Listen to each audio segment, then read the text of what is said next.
Welcome to Season 5 of the Big Sci-Fi Podcast with Adina, Brian, Cris, and Steve, the biggest sci-fi podcast in the galaxy. The adventure is just beginning here at the Big Sci-Fi Podcast, and we invite you to come aboard the Starship Tangent.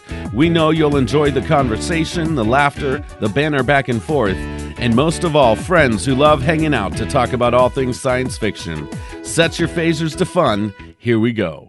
Black holes have been the subject of great study and conjecture in the real world of scientific discovery and theory, as well as in the imaginations of science fiction writers for years.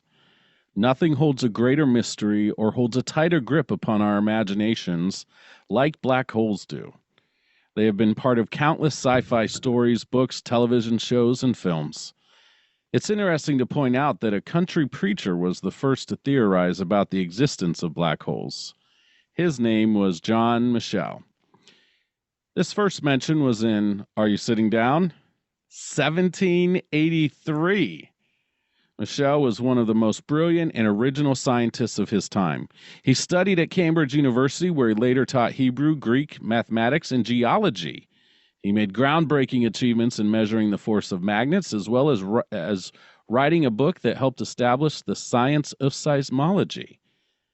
But we are not here to talk about John. The crew of the Big Sci-Fi Podcast has gathered together this day to talk about the film produced by the Walt Disney Company way back in 1979, the year of my birth, by the way. You're making me feel old. You're welcome. Called The Black Hole. This film has all the makings of a great and classic sci-fi film. Kinda. It had the potential to stand out and alone in the genre, but it falls short in more ways than one, folks. In this week's episode, we'll unpack this grand old flop of a movie and discuss what we love about it, because there are some cool things in it, and what we don't love about it, plenty of those too, and why. Before we get into our banterful discussion, see what I did there instead of wonderful, banterful? We'd like to take a minute to recognize and thank our family over at Trek Geeks Podcast Network, of which we're a proud part of. Make sure to check out all the amazing podcasts at trekgeeks.com, and while you're at it, make sure to head over to Trek Long Island's website to register for the second annual Trek Long Island Convention. We're going to be there. The Sci-Fi Sisters will be there, as well Dan and Bill from Trek Geeks. Ooh. Join us along with an amazing lineup of actors, podcasters, authors, artists, and more from our beloved Star Trek. Now on with the show, and by on with the show, I mean say hello to our own real-life engineer, the author of the Robot Galaxy series and newly released book, Lunar Logic, Adina Mignona. Hello, everybody. You guys can say hey to her too if you want to. You just Hello. Hi. Hello. All right, now shh. Okay.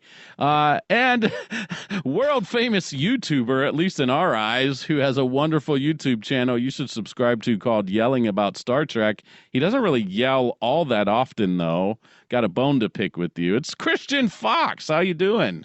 Hey everybody. Yeah, I get that a lot, that I don't actually yell that much in the website, in the YouTube channel. Is It is a fair maybe criticism. you mean the color yelling? I'm sorry. Oh, what? Okay.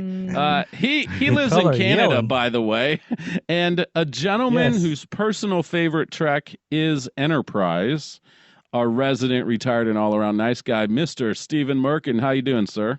It's been a long time. No, stop. Nah, Yes. yeah, at Good least a afternoon, week. everybody. At Good least a afternoon. week. Get Yeah. from there to here. And you just can't help it, can you? You hear the first part of that song, and no matter what room you're in, if there's a Trekkie, it gets finished. It's like the OH. And if there's an Ohio State person, they say IO, and it just can't help it. And I'm I get Pastor it. Brian Donahue, Sports and reference. I'm just happy to be a part of the swashbuckling crew today. No idea why I use the word swashbuckling in there. We're not talking about pirates. You guys aren't pirates. It must be all I'm the a Dodger. symphonies I'm singing in the morning with my son, Brody Tiberius. Anyways, let's go where this movie didn't, shall we? And by that, I mean, let's be entertaining and let's make sure our ending is better than this film's ending. Okay, everybody? Oh, that's for sure.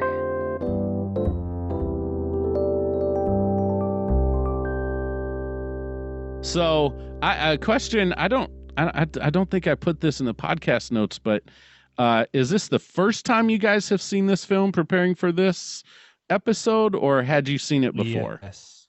First Yes, time for first time. Christian.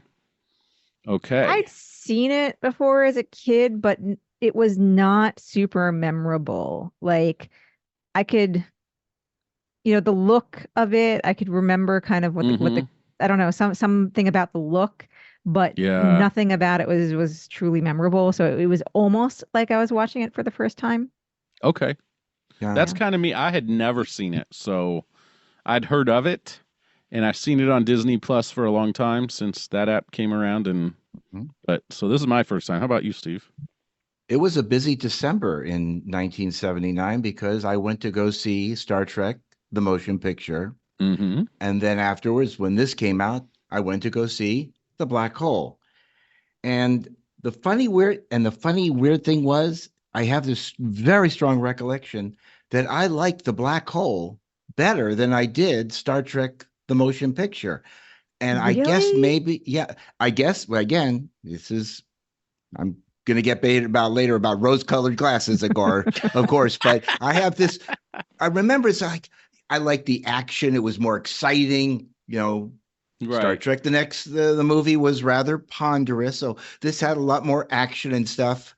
And maybe I was just a younger version of me could enjoy such frivolity as this film has in it. Did you just use the word frivolity? Frivolity. An F. I don't even know what that means. It Fun. Frivolous. Yeah, Like frivolous. Oh, frivolous. Frivolity. Ah, okay. Yeah. I'm not Yeah. frivolous. Forget about it. Okay. So we kind of got a little bit of Steve's initial feeling, and we'll let you go deeper on that if you'd like to, Steve, of course. Sure. But let's just go around the Zoom room here. What was your initial feeling as you watched this film?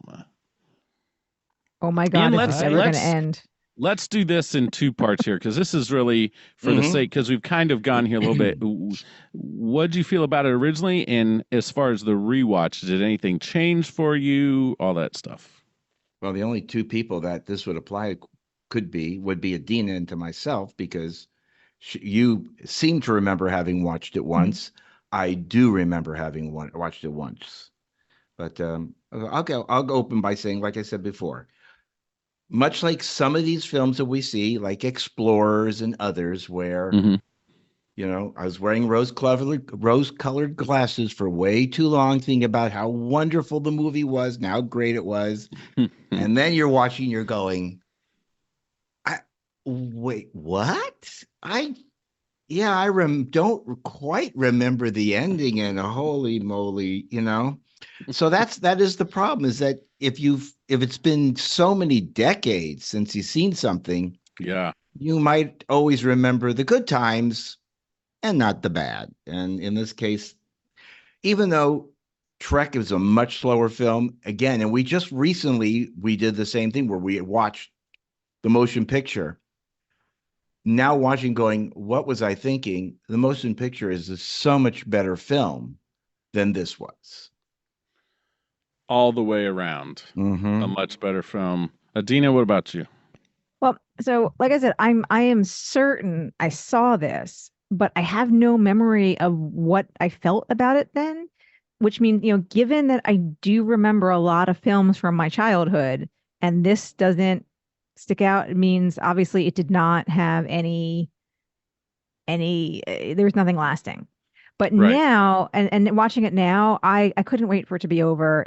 I was not, gosh, the one bright spot in it for me was the cute robot, of course. The cute, snarky robot. Vincent was, that was a highlight for me. And again, the funny thing is the dialogue that Vincent had would have gone over my head as a kid. I would not have, gotten any of it. And now it's like, hey, he's got the best lines in the whole film. I loved it. Loved Vincent. Yeah. Voiced by Rowdy McDowell, who was in the Planet of the Apes, he was in all sorts of stuff, and let alone Disney films. He was all over Disney films in that era. But Cris, how about you? This is the first time seeing it, like myself. What did you think about it, just generally speaking? So I have to say this up front. It's not a good movie. I would not claim it's a good movie, but I had a lot of fun with it. I loved the terrible dialogue, for Right. one thing. I love, because we were talking last week about the simple dialogue of silent running, and they just took that to the max. It was a lot of, "Hey, Charlie, what do you think of that thing over there? Oh, that's a little weird. We better investigate it." And I loved it. I liked the dialogue was great. I liked the Captain Nemo-esque Dr. Reinhardt, Right. which was Yep. interesting. The Mm-hmm. mystery was compelling, and I liked how just cheesy it was. Like, it was just, it's one of those movies where I feel like I had heard this was a bad movie, so going into it, I was not expecting something amazing. So I feel like having that mindset and just like, okay, let me watch a cheesy sci-fi movie from the 70s, and I had fun. The ending was weird. We already mentioned the motion picture, and I really just wanted to open up by saying time to impact 20 seconds. And in real time, Yeah, 20 it was- seconds. Order. Yeah. No. Let's take 2 weeks traveling through V'ger to see where we're going to get in this film. Yes. You know what? Let's just And it had the bonus. switch gears altogether. Let's just talk about the motion Yeah. picture No. instead of the black. So I'm just one of kidding. my problems with the motion picture is you have Captain Kirk, right? I'm just kidding, everybody. Right. Good. So I watched this film in 2 parts, but I started it originally months ago with my family. My son and I were the only 2 intrigued by it. And so we always do pizza night and movie night on Fridays, almost religiously. It's just like our thing as a family. Even if we do something really awesome, our kids get a little upset with us because it's pizza and movie night. You know, they love that time. We love that time. I got to choose the movie. I chose The Black Hole halfway through. My wife and daughter said, we're rebelling against your choice. We're watching something else. So I actually started it them. all over again and watched it from start to finish the other day. And I'll never get those hour and 48 minutes or whatever back. Now it's interesting. I was going to say, I'm sorry, I didn't mean to interrupt you, Brian. Yeah. But your daughter and your wife survived the first half of it, which, as Adina says, this is a movie where the first part was rather intriguing, but the second half, Right. So, it was very disappointing, that second half of the film. The first half, I will say, did enough for me to intrigue me. It was slow moving, but it did enough to intrigue me. The problem with this film, the major problem with it for me, besides some of the special effects that just don't hold up, the matte paintings, stuff like that, that just clearly obvious in this film, especially interior shots of the ship. The outer space stuff was okay. I don't really have any problems with that. It was the interior of the ship where they clearly had matte paintings and stuff like that. But the second half of the film, just the payoff did not. It just There was no payoff. Terrible. Yeah, it was just non-existent. The weirdest thing about the interior of the ship, forget the quality of the sets or anything like that, but just the fact that they have like this kind of like 19th century, early 19th century, like dining room thing on a spaceship, which is a very odd choice. Because like, did they launch with that? Where did that like?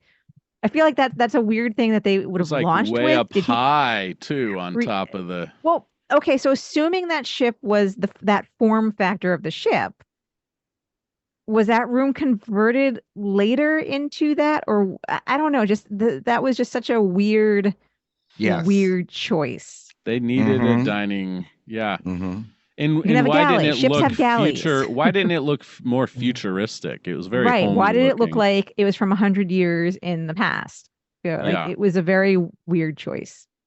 Maybe what you said earlier about Captain Nemo and 20,000 Leagues Under the Sea, and they were going for that look.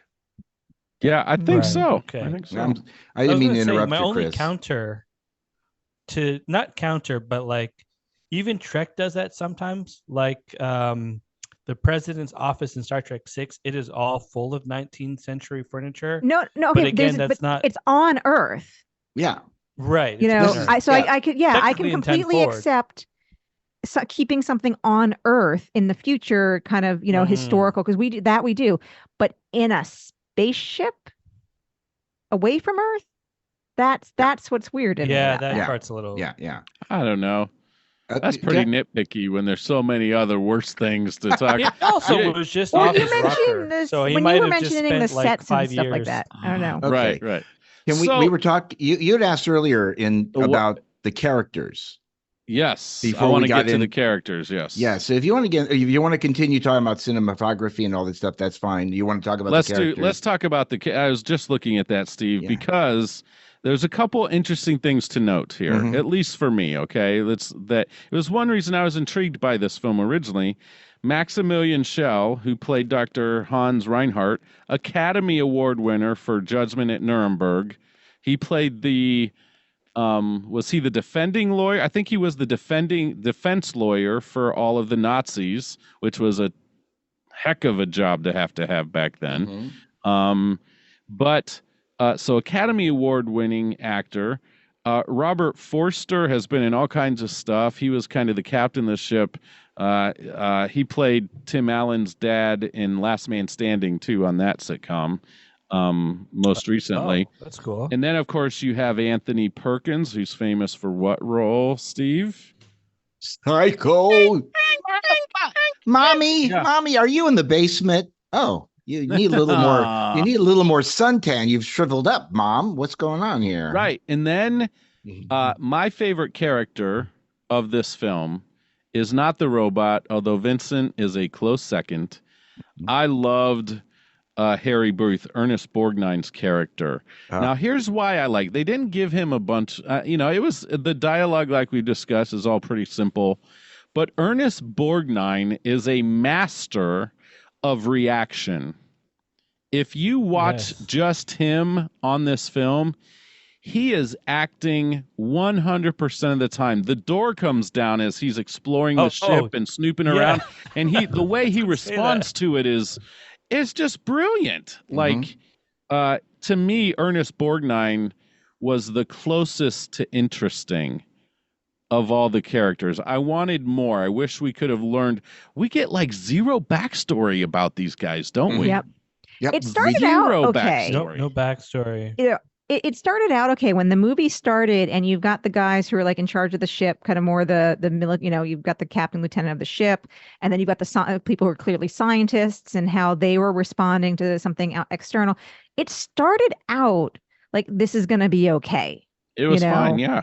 Yeah, and then Yeah. I don't know when it turned, but yes, and As soon as they stepped on the ship, yeah, the I did mysterious not ship. like Dr. Reinhardt's character at Mm-mm. all. And there were Me plenty either. of times where like his emotional reaction or non-reaction was wrong. It was just completely like when Durant is killed, like so right leading up to that, he says Maximilian. And then that's when Maximilian goes to kill, and you don't actually know that that's coming because it's like a slow approach. It's weird. And then they just stand there and everyone lets it happen. And then afterwards, he's like, oh, well, he was a good guy. Like, Maximilian, why did you do that? But he's like flat. Even that, it so was weird. very contrived because that robot was not a fast-moving robot. No, Durant right. had obviously the actor he had to stand there and take it as an actor and portray being killed. But that thing was so slow moving. It was like, come on. Now the actor did a fine job. Perkins did a fine job pretending like his little blades were cutting into his chest or stomach or whatever. But it just was. I don't have a complaint about that part. But yeah, I don't think I liked a single thing about Reinhardt's character because it was like up and down and not in the right, like, it was like he was missing beats all over the place. Let me read to you what I wrote down. Yes. And I kind of disagree with you, Adina, because I said my two favorite characters are Dr. Reinhardt and Vincent, as you mentioned earlier. What I wrote is, me too. Schell is the only character who has the fun of portraying two distinctly different characters, the mad scientist and the scientist interested in discovering the mystery of black holes. And who cannot love Roddy McDowall as the voice of Vincent? He had the best lines in the film, always saying quotes that best fit the situation, like you had mentioned, Adina. As for the true Disney characters, that has to be Bob, the old robot voiced by Slim Pickens. That corny old prospector-like robot that gives his life for the others. All the other characters to me were extremely wooden. I mean, really, just ugh. But Ernest Borgnine as the coward, he was there to be in total contrast to the two hero characters played by Forrester and I forget the other actor's name. And then as far as Maximilian the robot, yes, thank you, Timothy Bonds. And as far as Maximilian the robot, he to me ends up as Emperor Zorg in the Toy Story movies. That's true. Yes. So I mean, yeah, there wasn't that many actors, and all the zombies, the zombie crew. Yeah. I mean, really, how stupid.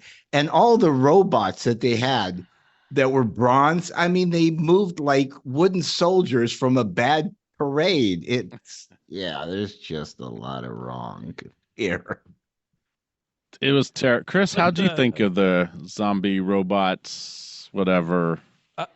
So I thought the concept of the humans being turned, I don't know what he specifically did. Like they lobotomized them, I think. Yes, that's what the only reason I know that part is because it said so on the Wikipedia page that I read afterwards. Yeah. Mm-hmm. That's what I'm on right now. And it was an interesting concept. I'm like, if you have a cool concept, one of the great things to do in any story is to build on that concept. Let's have a payoff. Let's explore it. But they didn't. They just kind of said, oh, yeah, this is a little weird.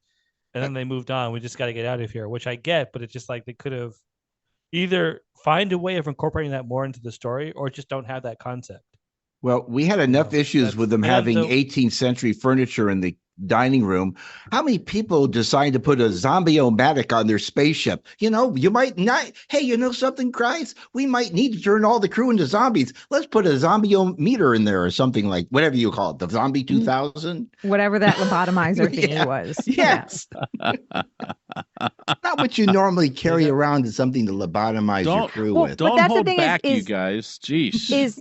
I want to know, was that technology launched with them or created in the couple decades that they were out there? And without a doubt. But we don't, and the fact that they leave all these kinds of holes, they don't really answer their own questions. Also, is this not in science fiction history? I'm going to go out on a big limb here. Wow. Is this not the worst use of massive amounts of space aboard these space stations that you've ever seen in film history? I mean, huge open. I mean, they're driving along in that car, that kind of, elevator car thing is massive amounts of unused space. I remember even Discovery got busted. Oh yeah, Strange New Worlds in season 2 for their turbo lifts and all the space in between. But I think that's just like a science fiction-y thing. Yeah, as gorgeous they as always Enterprise gets dinged quite a bit, right? In Strange New Worlds, the Enterprise is gorgeous, but it's just unrealistically big. What a kitchen! But it's unrealistically big. Yes. So I feel like the TOS era Enterprise, even though it had that 60s look and whatever, in terms of space, how much space they are, that's a much more realistic evolution from current projections. But again, no, I don't think it's the first egregious use of space.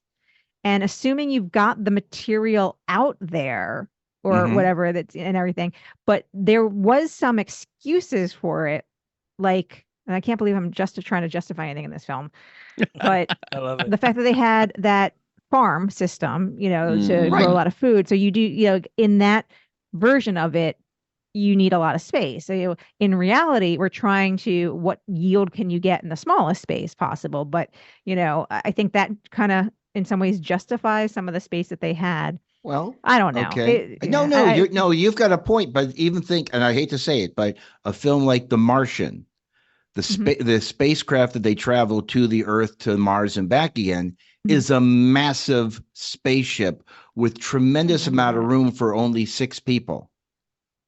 So I it don't also even remember. It was Oh pretty yeah, no, they big. had a I whole don't remember that either. gymnasium. They had a So- large meeting area. Their kitchen area was very large. It was very spacious.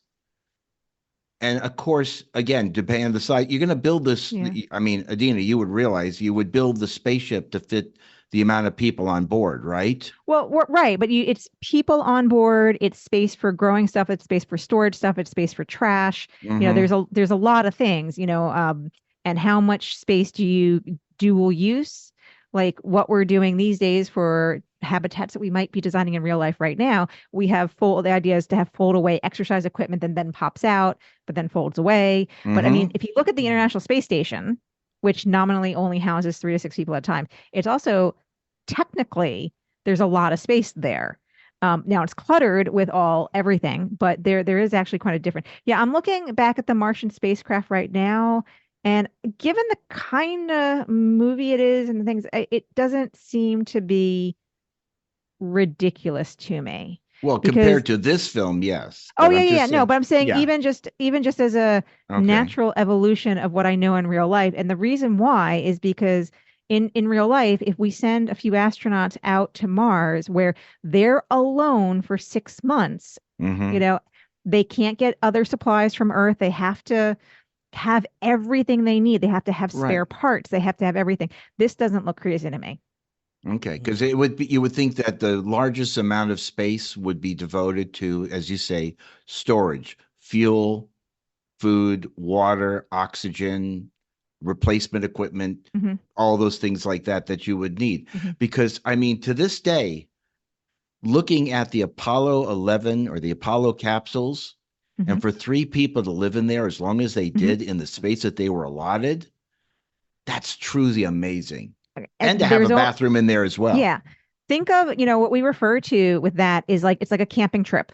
It's like a camping trip, and we this is the terminology we use when we're Mm. thinking about designing stuff, habitation spaces for space. Mhm. Are we camping or are we trying to provide more of like a hotel-like experience or even more something more permanent than that? So Mhm. what the Interesting. Apollo guys were doing, they were camping. Yeah.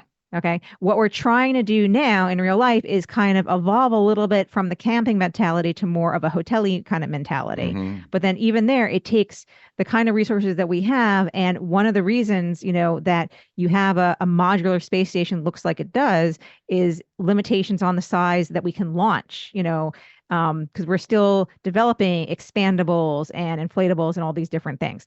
So my point is yes, it's amazing what they were able to do, but they were only in those Apollo capsules for like, all told like a week, just over a week. And Yeah. the space shuttle too was really amazingly little space for 7 people, 6 or 7 people, but also for up to 2 weeks. They're camping. I mean, and you Sending talk about folks to camping. Mars. Yeah. Yeah. Sending folks to Mars. That is like, again, 6 weeks without any way to get Mhm. back to Earth, get resupplied from Earth, do anything. So you really have to have a lot more available to you. And considering when you talk about camping, you look Mhm. at the a Gemini spacecraft with the two in there. I mean, literally, the only time they could stand up was when they Yeah. opened up the hatch. So I mean, Yeah. that's you talk about cramped. That's Yeah. cramped. Oh, But that's again, it was a sign of what they were doing in the technology at the Mhm. time and the needs of the time, which again, they're going around Earth a handful of times a day or so. People can deal with that when they're studying, when this is a test, all that stuff. Very big difference between when we start thinking about going to Mars. So when I'm looking at this spacecraft, as a again, fictional spacecraft, Mhm. but for the realistic, scenario of the Martian, this definitely seems an evolution of what we know, our current technology, and what our thinking could possibly be. Okay. All right. So, Shall we move on to the next Okay. topic? We're Sorry. talking about the black hole. If you two, I know. want. Sorry about that, colors. kids. I want to Chris throw and that I- Tangent in. alert. Tangent Before alert. we, Sorry. Chris and I should have our own separate conversation while you guys are.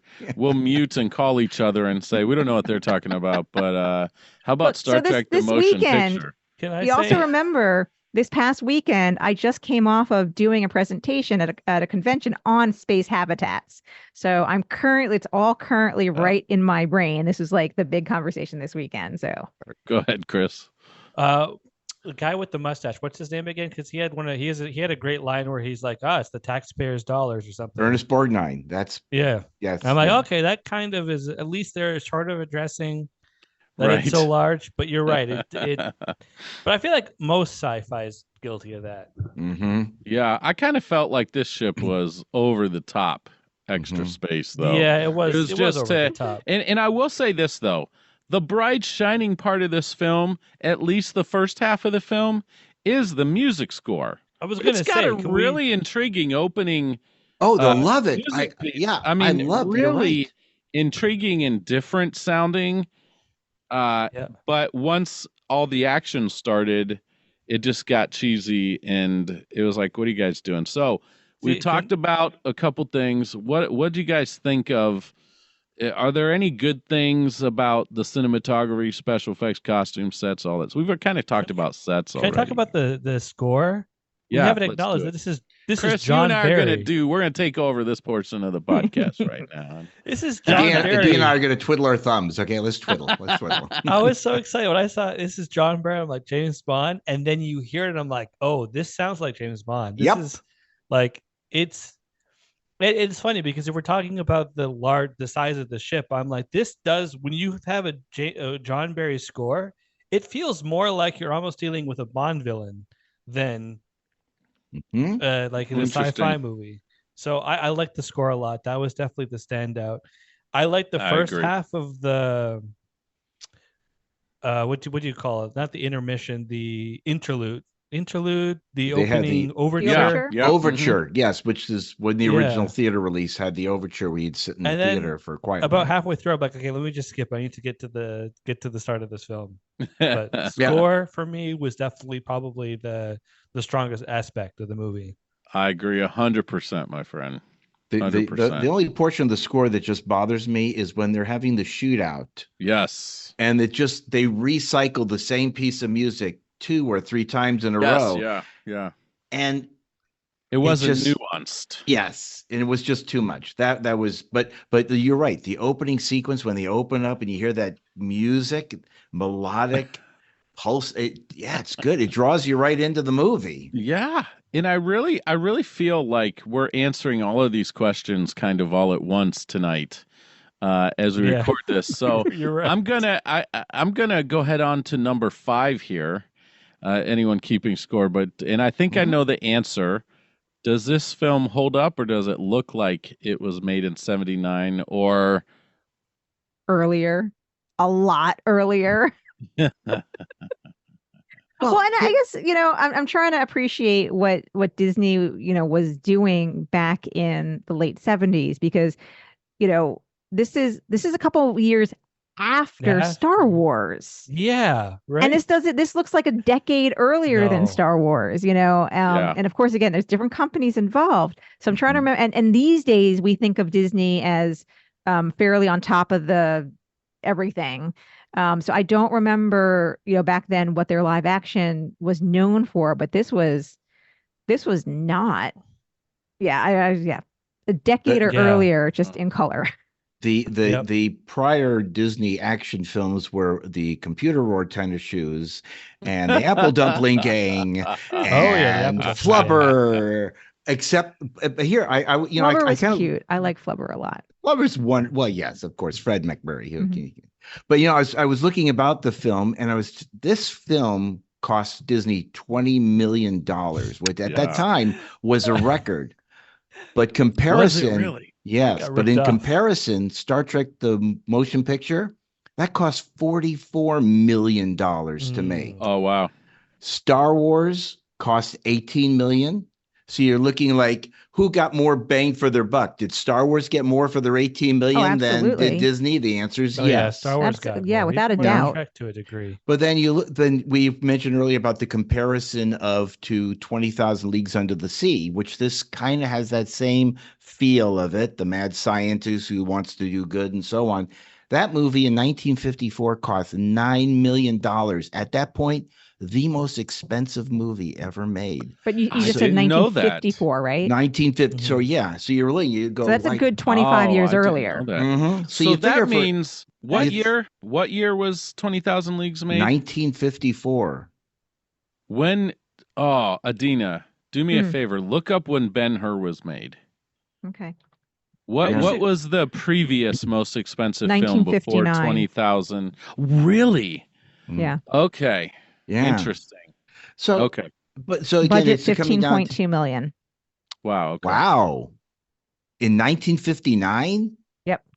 Wow, According that's to a lot of money. Wikipedia. Wow, Right. that's a lot of money. Yeah. Always we have to reliable, mention never the wrong. other big movie that was mentioned in our group chat, 2001. That was made in what, 1968? 19, yeah. Yep. And I didn't look up how much that one cost, looking, 2001. But look how good 10.5. that movie looks. 10.5 million. Okay, so Right. that, Yeah. considering Well, I the think, sets and too, everything of that, that's you pretty think- amazing. Yeah, you think too, though, we're talking innovators in their field for Star Wars for 2001. Yeah. They were innovating things. I don't think Disney was an innovator though in cartoons, animation, Mhm. stuff In like animation. that. And, right. Not with so live action at that point. It was like they made this film and they didn't innovate with it. They should have tried to innovate something new. And because I honestly, like, at the beginning of the film, I thought it looked pretty good with all the digital effects and CGI stuff. And then even, some of this, I like the exterior shots really weren't terrible. They weren't the best. They were serviceable. They did their But job. but I just, as the film went on, it was just like, oh my God, especially with the matte paintings, interior shots of the ship. So I now could have you dealt talk with about Terrible. all of that with a better script. okay, Yeah, yeah. they had a better Amen. script. Yep. But with here's the better thing. dialogue. You mentioned about Disney's innovation. 3 years later, 1982 comes out. What's this movie? Tron. Oh, Tron. Talk about innovation. Talk about, Right. Yes. I mean, making groundbreaking computer animated, computer enhanced film, all about computers. And the funny thing was, right after we were done watching The Black Hole, Elaine turns to me, she goes, you know what? Let's watch Tron, just as a comparison. And you could Nice. just see how Tron was Disney at its best in coming up with something completely out of the box. I wonder if somewhere along the way someone said, the black hole was a missed opportunity. What can we do to Well, push So, the like, envelope? I don't according know. to Wikipedia, they were in 2009 considering a remake, but eventually it did get Of the axed. black hole. Yeah, Oh, interesting. but it's Right, Next. right. Yeah. So So, then they made John Carter, right? But I'll say Oh, this: the cover's really once- cool. so how about that ending? Could I anyone would have- make heads? I've got thoughts, but I'm going to go last because I'm hosting this week. Sorry So- about that, kids. Or, how about that ending? What do you guys? Can you make heads Are or they- tails of it? What's Are going they on? meant to be in heaven and hell? Is that like the It's a punchline? hey kids, Like, let's have oh. a metaphor right here, okay? Because we don't know what the hell to do with the end of this film. Literally. I mean, come on. It's like, okay, they're floating in space. There's evil Dr. Reinhardt and Maximilian. All of a sudden, they're melded together, and you can see his eyes through the hole. Right. Really? Come on, kids. So, thoughts? Well, wait, Come on, more that thoughts. would mean that robots go to heaven too. No, they go to hell. They They weren't was in in heaven, hell. though. No, Vincent. I'm talking about Vincent. Oh, Vincent. Well, Yeah. yeah, that's true. No, yeah. Well, Okay. then that we can make a new movie called "All Good Robots Go to Heaven." We'll make a new Yes. version. That's So a good I'd have film. I All have dogs better go to luck heaven. describing and parsing out the ending of 2001 than this. I Hey, have no idea what I right. saw. Mm-hmm. See, Yeah, that's it's good, Chris. what's so brilliant about 2001's ending is people are still debating it. Like, I have been trying to figure this out for a long time. Fans have. I think there's even like TikTok videos where Stanley Kubrick has like sort of explained it, and even then, there's still so many questions. But there's questions with this one, but it's not the same. It's not like it's a brilliant, like, what does it actually mean? It's just like, okay, Right. After Yeah, I this don't care, and I'm podcast, moving on I'm with never my life. thinking about Yep. it again. Yeah, Okay. right? No, wait, that's I've not true. only- You'll think about it when we produce the episode and get it out Oh, and have to tell dang. people about Oh. it. Yeah. Anyway, But what have I done? Adina, didn't Neil deGrasse Tyson say that if you were to enter a black hole, you would be elongated like spaghetti? I mean, I don't know where I heard So, something of okay. that nature of what would happen to you you. watch the other Yeah. black hole Okay. movie that's really good? Event Horizon? I was going to say Interstellar, even though I wouldn't call Yeah. it a black hole movie, but Okay. So no. the reality is we don't have any direct measurement experiments. So anything that anyone wants to say about what would happen as you approach the black hole is all, some theoretical Theory. speculation. But Mhm. but yes, what deGrasse Tyson is saying about that is true. So really, at the end of the day, we know, okay, the Earth has some mass, and we feel, we live in what we call 1G, one gravity. We know if you look at the sun, there's a lot more mass. So forget the temperature for a second, assuming you could stand on the surface, you'd be crushed because you'd be pulled in the weight. Now, just consider more mass, not larger, but more massive and massive and massive. So everything, you feel that gravity more and more and more and more and more. At some point, it crosses the limit to where nothing could eventually, like nothing can, at least mathematically, be predicted to come out. And so light is also affected by gravity. So even light gets pulled in, which is why we call it, the term is a black hole. And again, in a lot of science, things get named, and sometimes the names are unfortunate, but that's just what it is. But yeah, at the end of the day, it's like as much mass as you could possibly have, like mathematically predict squeezed into a spot that and nothing comes out. So yes, because if you have something, the earth is actually pulling on your feet more than it's pulling on your head. You just don't feel it because we were built to survive this environment. On the sun, on Jupiter, you might actually start feeling it. So the more mass, then you'll feel that more. So yes, deGrasse Tyson is not wrong about this. Okay, so I did hear correct about that. But Yeah. and then designing a spaceship that has an anti-gravity device. That's all fiction. I know, it's just fiction. like really, okay. But I that's, mean, again, we accept, I'm okay with that too Yeah. in this movie, as much as I'm okay with just the fact that the Enterprise, just has some kind of magical anti-grav system. So Right. they seem to be in just, and I'm okay for the purposes of when we watch Star Wars, when we watch Star Trek, and a lot of it is we accept it because honestly, it's easier to film. It's easier to produce. If they had to worry Yeah. about gravity, Yeah. it would just be a much more expensive thing. So they've got some magic technology because it's a future or, galaxy far, far away, a long time ago, and that's fine. And, But interestingly enough, I read that Mhm. they originally were going to try to film this whole film without gravity. Mhm. And so as they started filming, you'll notice the opening scene, they're all floating. In the Mhm. Palomino. They realized what a pain in the butt that was going to be and how long it would take and expensive, all that stuff. So that's when they actually wrote in, hey, we need this anti-grav whatever thing so that we can But at least in modern films, we do have devices, spacecraft that produce a gravity by centrifugal force.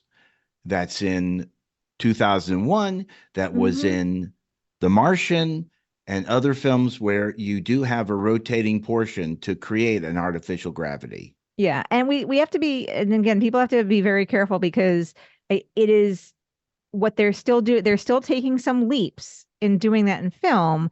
And it is still, we're talking about films that also, again, do have a big budget too. The Martian was not a small budget film. So it's still expensive to film it. And so I get, even in Star Trek, which has big budgets, I really get it's a convenience thing. If you're in a situation where you can manufacture just invent yourself some technology just to get around production costs, I have no problem. I'm as long as you're self-consistent within your story and your universe, I'm okay.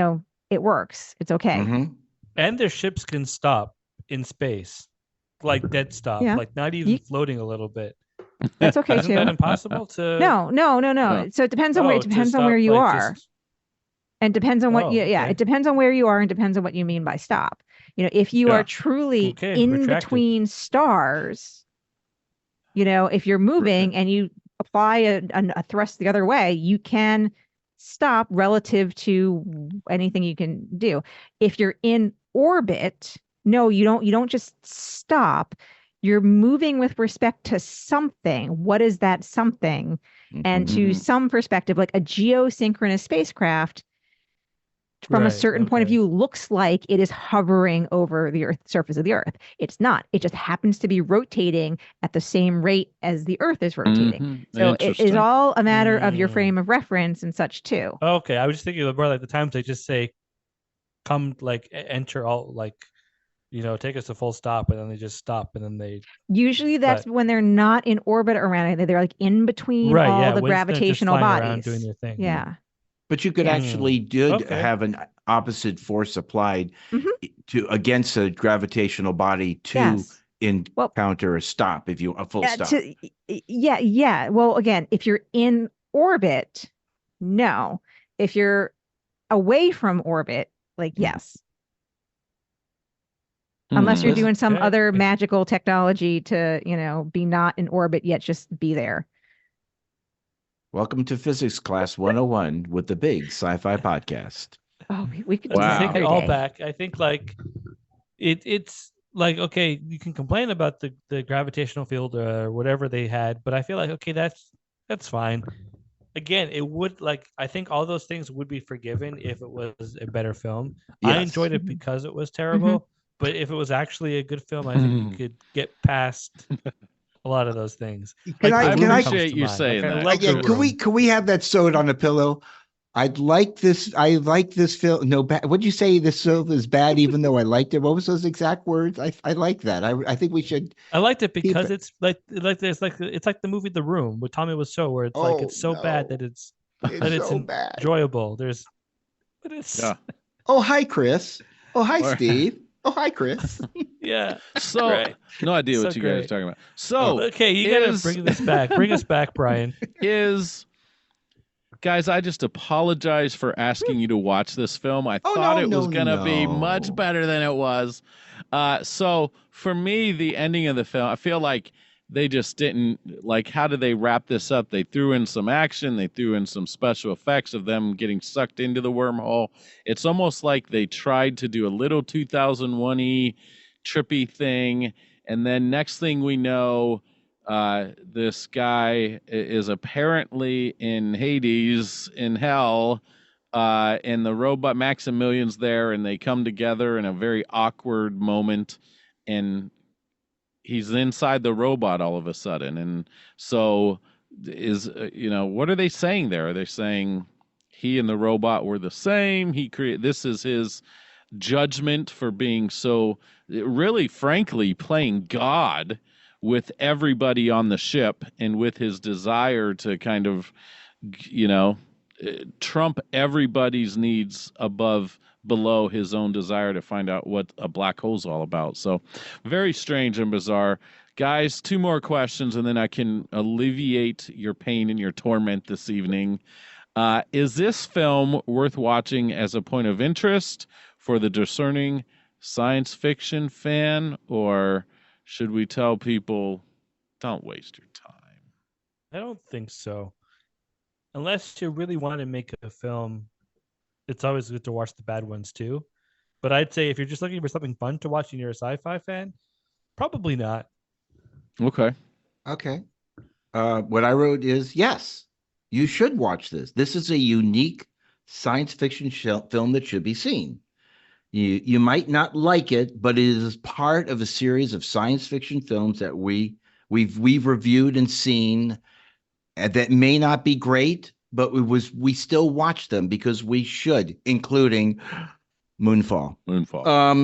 But even though cheesy films like this and cheesy films like Star Wars are films that we should see because they represent what was coming out in the late 70s in films, and these only led to better films that came from them. We learned from these films how to make better movies. You got to clarify. Chris and I are both aghast.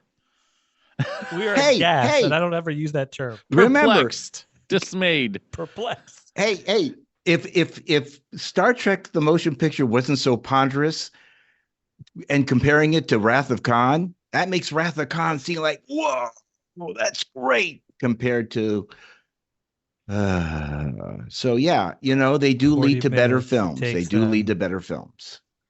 So I'm gonna say, and I think I'm one of the ones who I'm fairly forgiving in the sense that even if the movie is not necessarily even could be a little difficult to watch, usually I'm like, well, if you want that full round, well-rounded sci-fi education, I'm usually the person to say yes, go watch the film. In this case, I'm like, there's nothing about here that you need that will round out your sci-fi education. Absolutely not. If you want a Disney film from that era, and this is one we should probably cover, because this is one I feel like I do have a reasonable memory of, Escape from Witch Mountain.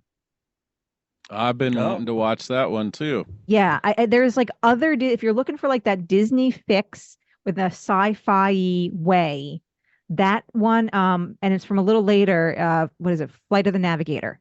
I also have memories of too. So that was also recommended, like related. So I feel like there that are looks other movies that will be more worth your time, way more worth your time, and of course Tron.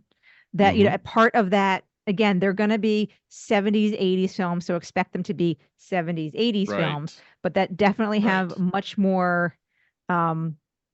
There's still something more there. This is just no. It So falls maybe- totally flat. I was going to say, maybe our tagline is, we watch these films so you don't have to. In this case, yes. Yes. I'm final. Yeah, go ahead, Chris.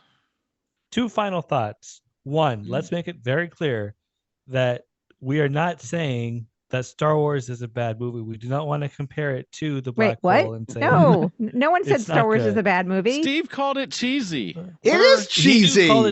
Even it's cheesy. It has cheesy I'm sorry, aspects, but but I still think I'm sorry, but the actors even said while they were going, really, this script, these words, we're supposed to say these things? Steve, I've never disagreed cheesy, with you but more. it's not But that's okay. No, I it's love cheesy. Star Wars. It's a great film. We It know you started do. something, but it is a cheesy movie. I wouldn't know. I feel like maybe we need to spend an episode There's gotta be another discussing the adjective. meaning of that's another cheesy. episode. Mhm. And the second point I want to make, it also recommended, or not recommended, but there's another movie that Disney Plus related it to with a certain Joey Tribbiani in space, which I feel like Lost we should in check Space? out. Does this ring a bell? Anybody? Lost in Space. That was like the redo Yeah. from like 2010 or something. Then We're talking about 70s, no, that was 80s 19 stuff. Oh, this one. But I it was just saying this was recommended from it, he's saying. 1999. That's all he's saying. I'm just saying That it was- was it was- related it was to when you that- go on the related page. 1999? It was that long ago? Yeah. Yeah, Oh, gosh. 1999. Oh, it was. Yeah. I didn't think it was that long ago. Who was it? Hurt is in that film? Yeah, and- William Hurt. William Hurt. That's it. Yeah. Yeah. And Joey Tribbiani. My goodness. Oh yeah, So he played. as a I haven't seen humongous that in a long Friends time. fan, and I saw that movie in the theater being a humongous Friends fan and anxious to see Matt LeBlanc and other things, and I'm a big sci-fi fan. That was not my favorite movie either, but I don't think I would No, say I wouldn't no. watch it again. I would watch that again just to see if I remember it correctly. I'm gonna say, guys, this film falls so flat. I appreciate everyone's appreciation of it on some level or lack of any appreciation for it. I'm gonna say, and Steve, man, I feel so bad. My heart hurts that I disagree with you so much about It's cheesy okay. Star Wars and about people watching this. So I say avoid this at all costs. It is not worth the time. Go buy the soundtrack, or better yet, don't spend money on it. Just find it on Spotify or YouTube or something, and listen to the soundtrack. It's interesting. Yeah. So guys, let's not waste any more time here, or I feel like Adina's like just ready to sign off at any moment. And guys, we need to care for Adina's mental health tonight. Okay. So what on a scale of 1 to 5, okay, the Brian Donahue classic rating system, like Steve or whatever Steve calls it. It is. What That's would it. you rate this film? We'll start with a resident nice guy, and I want to make sure I point out he's so nice. I'm so sad I disagree with you tonight. But what what would you rate this film? 1 to 5 stars, or less than 1? Even? No, I have to give it something, and Okay. I'm going to give it 1.5, a 1.5, because Okay. it is worth watching just for the understanding of what the film was. But I wouldn't really on my own now go back and watch it again. I've seen it. I'm done. Right, That's fine. right. But I would not say don't watch this. I would not say. I would say do watch it. Just be ready for what you're going to see. Right. Chris. So I'm using the IGN scale, which means nothing, but this is how I rate my movies. Because 1 is just like awful, unbearable, don't even bother with it. To me, this is a 4 or a 5. Like not good, really not Wow. good, but No, Well, no. 4 or 5 1 and you're to saying it's not 5 good? rating. Wait a minute, wait a 1 to minute. 5 4 rating, or not 5, 1 that's to 10. good. out of 10, that's a 40%. No, 1 to no. 5. 1 to 5. Oh, okay. Well, Sorry. then. Oh, then 1 to 5. Yeah, 1 to Oh. 5. Well, you're more like 2.5. You're around Apologies, folks. 2.5 then. We're all. If you guys Yeah. could have seen the eyebrows raised when Chris said a 4 or 5, it was. Just one of the I was greatest I was movies, some of thinking the that best Chris has dialogue got we've some ever Disney seen. stock he needs to go up, so he wants to make a little more money or something. Right. So okay, Chris. I have to From call a 1 few to people 5 about it. stars. Yeah. 1 to 5 Uh, stars. Yeah, 1. I'm going to say a 2. Okay. Okay. Two's good. That's fair. Yep. Adina? I'm also in about the 1.5 category where at least a half or more goes to Vincent alone. Yeah. Oh, okay. Yeah, Vincent Okay. was the saving grace. Hey, of this. in that we can all agree, I think, tonight. That makes my heart warm.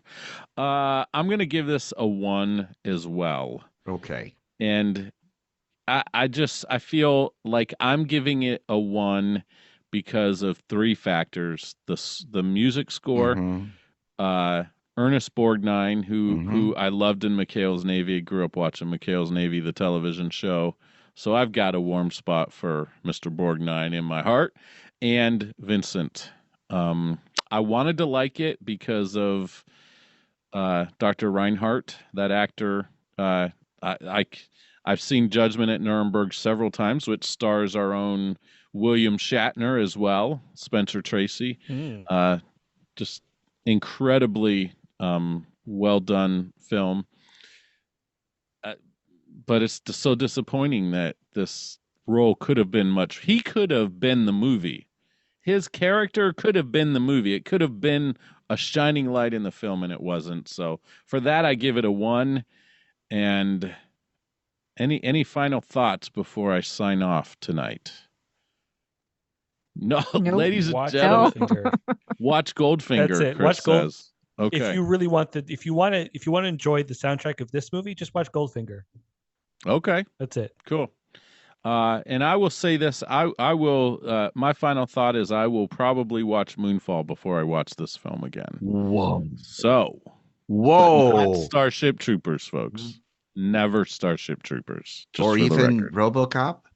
RoboCop. Oh my God. We're bringing up all of. Too Oh, violent. poor Brian. He's going to go for Brazil. PTSD, movie Come PTSD on, from all there's- this. yeah, there's good stuff. Let's talk about the good stuff. All right. Well, folks, I apologize once again for asking my really good friends to watch the film The Black Hole. I had no idea how terrible it was. I thought it looked pretty good and intriguing, and it was intriguing at least for the first half of the film, but then it all just went patooey all over the television, and I just had to watch it because after all, I picked this episode in this film to watch. So, how do you guys feel about it? Would you let us know? We are serious when we say, please email us. Get on Facebook. Join our Facebook group. It's on Facebook, by the way, in case you were confused there. And Where did you say it was? It's on Facebook. Our Facebook group is on Facebook. Oh, in Yiddish, it's Pudd'em book. It's Pudd'em book. Follow us on Instagram or X, formerly known as Twitter, where you can keep up to date on all things big sci-fi, interact with us, and yes, it's really us commenting and liking things, not our agents. Do you guys have agents? I don't have an Yes. agent. I don't have Secret Okay. anything. I wish I agent did. man. I have a couple Also- kids. Hey, that counts. Okay. Also, don't forget to check out all the other podcasts on the Trek Geeks Podcast Network and sign up for Trek Long Island in May before it's too late. We really want to meet you and hang out and talk about, well, Star Trek, but really anything. We'd love just to get to know you and what are you interested in. We're going to be on panels. We're going to do trivia on the main stage. It's going to be fantastic. Mhm. See what I did there? Fantastic. Yes. Lots of fans will be there. Anyways, remember, we're on this trek together, folks. So be nice to each other. And we'll see you on the flip side of the next episode of the Big Sci-Fi Podcast.